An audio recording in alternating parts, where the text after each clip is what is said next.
I'm afraid I can't make it because I'd be travelling there especially for you. A Dutch contributor recently responded to a meeting request. Blunt and very honest, a stark contrast to how we speak in the UK. British people and Americans and others to some extent tend to sort of dance around the issues. If you are vague or not direct, then people will say, well, come on, let's be honest so we can move on. I was born in the Netherlands but grew up in the UK, so I've always noticed the two extremes. British politeness and Dutch directness. But how much truth is there to this stereotype?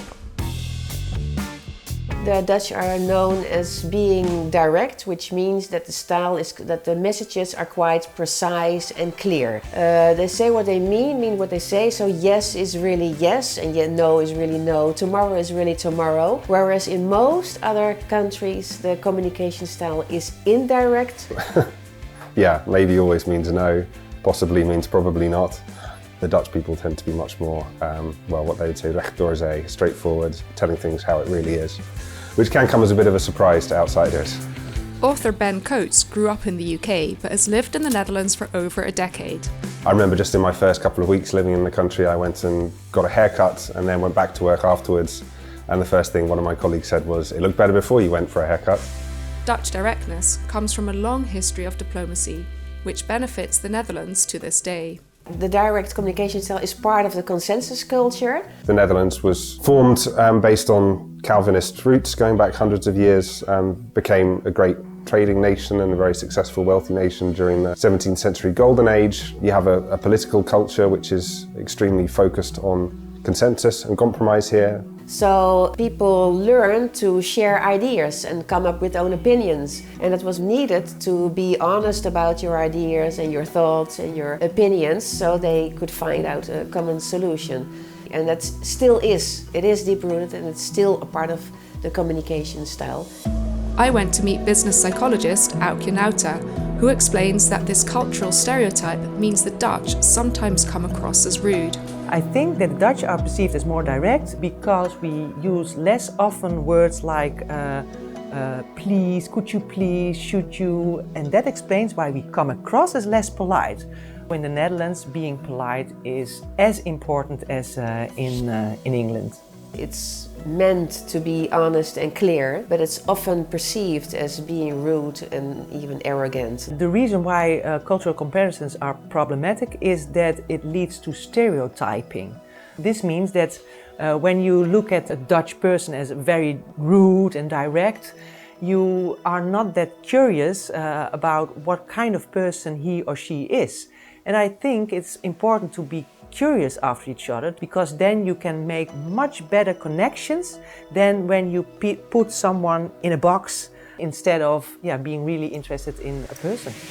When it comes to everyday conversations, this expectation of directness can result in some unfortunate misunderstandings. Well, the Netherlands, when they speak and learn English and when they translate the English language, they will literally translate it. If you have a business proposal and the Englishman or woman says, well, that's very interesting, I will have a look at it. We really translate that, oh, that's interesting, so they are interested. While it could also mean, well, I'm not interested and it's a bad idea. You can never just straight up say that someone's work is not good. That instinct is quite deeply ingrained in British society. It also extends to just trying to avoid causing offence and always saying things in the nicest possible way.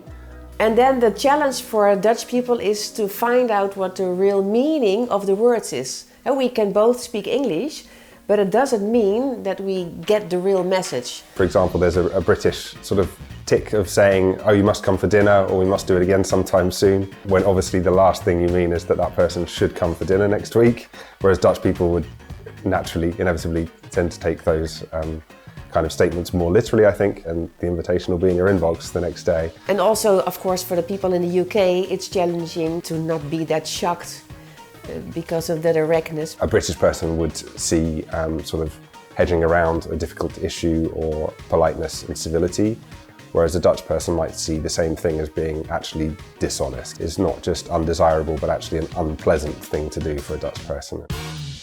You can see traces of this type of transparency all over the Netherlands. How people queue, leave curtains open for passers-by to peep inside, and even how they normalise nudity. I think to some extent the Dutch are less prudish than the British when it comes to swimming naked or going to saunas or those kind of things. Go to a popular beach in the Netherlands on a sunny day and you sometimes feel like there's more naked people there than people with swimming costumes on. When you can't show your body, the consequence is you associate nude bodies with sexuality.